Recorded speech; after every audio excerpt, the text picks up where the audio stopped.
kiai yang kaya raya tapi umat yang kasih amplop. Bukan hanya santri usia anak-anak, yang udah bapak-bapak pun ketemu kiainya masih ngesot untuk mencium tangan. Dan yang mencengangkan, ternyata yang ngesot itulah yang kasih amplop. Gelombang kemarahan publik kembali mengguncang media sosial setelah program Expose Unsensor di Trans 7 menyinggung kehidupan di pesantren. Tayangan tersebut langsung menuai kecaman luas karena dinilai melecehkan martabat kiai, santri, serta lembaga pesantren. Tagar boikot Trans 7 pun viral di media sosial. Komunitas santri, alumni pesantren, dan masyarakat umum menilai tayangan itu menampilkan citra negatif pesantren secara sepihak, tanpa konfirmasi atau klarifikasi dari pihak yang bersangkutan. Kemarahan publik makin memuncak setelah alumni Pondok Pesantren Lirboyo Kediri turut menyuarakan sikap tegas. Mereka mengecam keras Trans 7 dan menuntut permintaan maaf terbuka kepada para masyayikh, serta mendesak agar seluruh tayangan serupa segera ditarik. Selain itu, mereka meminta Trans 7 menayangkan program edukatif tentang pesantren secara utuh dan proporsional untuk meluruskan kesalahpahaman publik. Jika tuntutan tersebut diabaikan, mereka siap menempuh jalur hukum, baik pidana maupun perdata. Bismillahirrahmanirrahim. Pernyataan sikap Himpunan Alumni dan Santri Lirboyo se-Jabotabek atas tayangan Trans 7 yang merendahkan pesantren, khususnya pesantren Lirboyo. 1.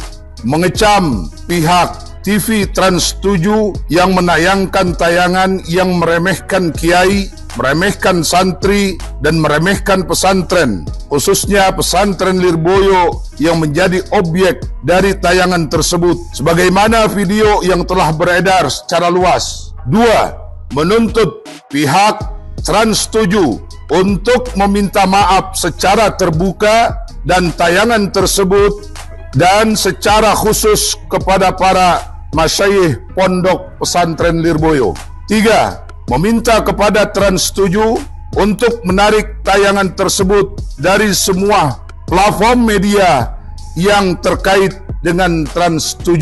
4. Meminta kepada Trans 7 untuk menyiarkan tayangan edukasi khusus tentang pesantren, tentang kiai, dan tentang santri secara utuh tanpa dipotong-potong, baik dari sisi sejarah, sumbangsi untuk bangsa, untuk mencegah kesalahpahaman masyarakat terhadap pesantren. 4. Jika tuntutan kami tidak dipenuhi oleh Trans 7, maka kami akan melangkah menuntut secara jalur hukum, baik pidana maupun perdata. Jakarta, Pengurus Himasal Wilayah Jabotabek, Ketua Umum Haji Agus Salim, Sekretaris Ustadz Muhammad Farid Firdaus, SPD. Terima kasih. Assalamualaikum warahmatullahi wabarakatuh. Waalaikumsalam warahmatullahi wabarakatuh. Nah, gimana nih menurut netizen yang terhormat? Silahkan berkomentar ya. Bismillahirrahmanirrahim. Awas, ini peringatan serius untuk Trans TV dan Transpop Group. Bisa jadi ini adalah awal kehancuran karir bisnis raksasa Anda di Indonesia. Jangan pernah sentuh pesantren dan jangan pernah membuat framing negatif tentang pesantren, apalagi kalian mencatut video Kiai Lirboyo tanpa izin. Ingat bahwa umat Islam di Indonesia adalah merupakan komoditas bisnis terbesar kalian. Satu orang mengajak boykot untuk menghapus channel TV kalian, maka hancurlah karir kalian di Indonesia. Ingat, hati-hati. Dan kepada netizen yang ahli IT, silahkan cari siapakah daber program tersebut. Kita kunjungi, kita silaturahmi rame-rame ke akunnya dan berikan peringatan bahwa cara memandang Islam, cara memandang pesantren itu adalah salah. Pesantren tidak seperti yang kalian narasikan di acara tersebut. Sekali lagi ingat, ini bisa menjadi awal kehancuran bisnis besar kalian karena kalian telah membuat framing negatif tentang pesantren yang tidak sesuai dengan kenyataan. Hati-hati itu. Barakallahu fikum. Mungkin teman-teman semua udah banyak yang tahu ya apa yang sedang terjadi, bahkan masih hangat, masih baru. Ada stasiun TV, channel televisi Indonesia yang sudah cukup besar ya, dikatakan besar. Itu ada satu program dari TV tersebut yang dengan intonasi dan narasinya mengejek, menjelekkan, dan bahkan menghina, yaitu terkait pondok pesantren dengan intonasi dan narasi yang menurut saya itu nggak ada risetnya sama sekali, nggak ada konfirmasinya sama sekali, nggak ada izinnya sama sekali. Sehingga efek dari disiarkannya program ini, khususnya di episode yang terkait pondok pesantren, itu memecah belah antar masyarakat, antar masyarakat dengan pondok pesantren. Jadi timbal baliknya atau efeknya ke pondok pesantren itu adalah sesuatu yang negatif. Bahwasanya yang kalian lupakan, atau dari teman-teman televisi khususnya Trans 7, Anda melupakan peran sejarah dari pondok pesantren. Bahkan dikatakan pondok pesantren itu sudah ada 300 tahun sebelum Indonesia ada, sebelum Indonesia merdeka. Itu bisa diriset. Dan bagaimana perannya dari sebelum kemerdekaan, dan setelah kemerdekaan, itu ada peran pondok pesantren untuk negara Indonesia. Dan kalian tidak meriset itu, tidak mengingat itu, dan tidak memikirkan dampaknya dari siaran yang kalian siarkan di televisi.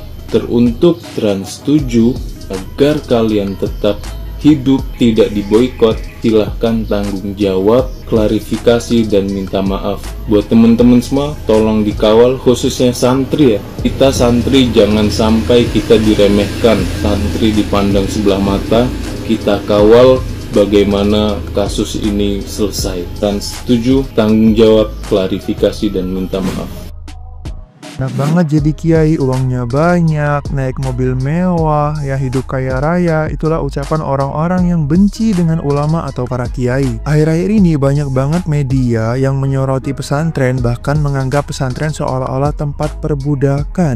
Dan lebih mirisnya lagi, media sekelas Trans 7 berani menyeret Kiai Haji Anwar Mansur sebagai salah satu contoh kiai atau ulama yang memperbudak santrinya. Itulah guys ya, resiko kalau jadi ulama itu kayak gitu. Kalau hidupnya kaya raya, dituduh menjual agama, memperbudak santrinya. Tapi kalau hidup miskin, dihina, itulah percuma belajar agama, ujung-ujungnya hidupnya melarat. Kayak itu kata orang-orang yang benci dengan ulama. Padahal kenyataannya mobil mewah, sarung-sarung mahal, itu kebanyakan hadiah dari para santrinya yang sukses. Kelas Sayyidina Ali pun pernah berkata, "Man 'allamani harfan faqad sayyarani 'abdan lahu." Kalaupun ada satu orang yang mengajarkanku satu huruf saja, aku siap mengabdi kepadanya. Itu sekelas Sayyidina Ali guys. Oke lah kalau seandainya ada ulama su atau ulama yang jahat mengatasnamakan kiai untuk mengambil keuntungan pribadi, oke. Tapi kalau kamu sudah menyeret Kiai Haji Anwar Mansur,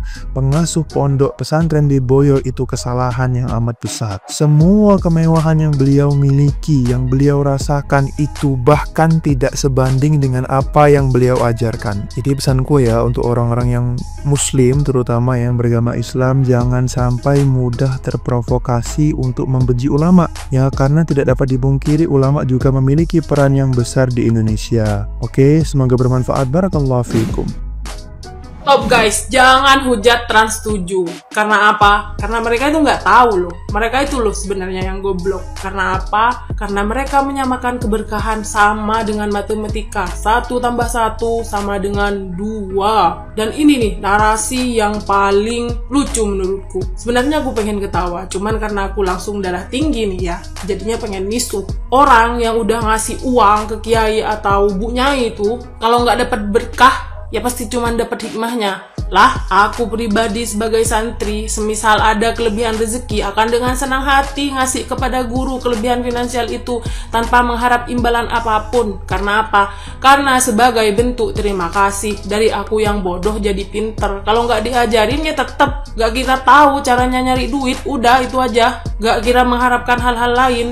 Paling mentok kalau pengen ngarep dari guru itu ya didoakan supaya kita itu selamat. Emang mau ngarep apa ke orang yang sudah mendidik jiwa kita, mendidik mental kita, mendidik pemikiran kita? Mau berharap apa? Toh ini bukan bisnis, ini hubungan antara guru dan murid. Terus nih ya, orang-orang yang buat narator kayak gitu, kalau ketemu sama gurunya gimana emang? Guyon kah?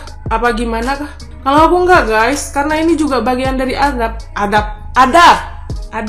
Ketemu sama guru ya harus baik-baik dong. Ceritanya yang baik-baik. Kalaupun sedikit ya ngasih buah tangan lah buat Bu Nyai atau Kiai. Kan masa nggak mungkin datang ke Kiai atau Bu Nyai ceritanya sedih-sedih doang. Tapi kalau datang ke Kiai Bu Nyai dengan bawa kabar bahagia, alhamdulillah Bu Nyai, bisnis saya itu sukses. Ini ada sedikit rezeki buat Bu Nyai. Udah gak benar ini Trans 7. Gak bener ini. Aku yakin nih orang-orangnya itu pintar semua yang ada di Trans 7. Cuman mereka nggak mikir, nggak pakai otak, hanya melihat dari satu sisi saja. Makanya perlu diluruskan itu. Udah gak bener, pokoknya gak bener ini Trans 7, gak bener banget. Ya, sekarang lagi ramai banget soal boykot Trans 7 yang memberitakan berita tentang pondok pesantren yang seolah-olah pondok pesantren ini udah mengarah ke perbudakan gitu. Sehingga berita ini tentu menimbulkan pro dan kontra. Banyak kalangan masyarakat Indonesia yang tentunya mayoritas muslim dan juga santri itu marah. Jadi sebenarnya yang diberitakan oleh Trans 7 ini adalah menyoroti bagaimana di pondok pesantren harus jalannya jongkok di depan kiai, menyumbang uang ke kiai padahal kiainya udah kaya, padahal yang membutuhkan adalah santri-santrinya atau bahkan umatnya. Kayak gitu. Sebenarnya ini bisa bener kalau diberi kata oknum. Gak semua pondok pesantren kayak gitu, tapi realitanya banyak juga pondok pesantren yang kayak diberitain Trans 7 ini. Jangan naif. Nah, tapi yang dipermasalahkan sama orang-orang adalah dari narasinya, cara bicaranya yang ngenyek, dan juga itu menampilkan sosok Kiai Haji Anwar Mansur dari Lirboyo yang sebenarnya ini adalah yang dipermasalahkan oleh orang-orang. Kenapa? Ya karena ya pertama Lirboyo adalah pondok yang udah puluhan tahun berdiri, dan Kiai Haji Anwar Mansur itu benar-benar kiai yang berdedikasi dan juga mengerahkan semuanya untuk pendidikan para santrinya. Jadi kalau dibilang apakah semua pesantren itu benar, enggak juga. Ada juga oknum-oknum yang seperti yang diberitakan oleh Trans 7, memanfaatkan santrinya untuk kemewahan, memanfaatkan santrinya untuk mendapatkan uang, jabatan, dan lain-lain. Jangan naif, itu ada, tapi nggak semua. Nah, yang miss dari beritanya Trans 7 adalah itu. Harusnya dengan kata oknum, harusnya tidak memakai nada yang ngenyek, dan juga gambar-gambar yang harusnya diteliti lebih lagi apakah ini oknumnya atau bukan. Ya balik lagi, semua masyarakat udah terlanjur geram, udah terlanjur marah. Boykot Trans 7 juga udah dimana-mana menyebar. Ya semoga Trans 7 sendiri lekas berbenah, lekas meminta maaf, dan juga oknum-oknum di luar sana, oknum-oknum pesantren yang memanfaatkan santri-santrinya, santriwan-santriwatinya, udah bertobat karena kalian nama pesantren jadi jelek. Ya, tulis komentar kalian di bawah.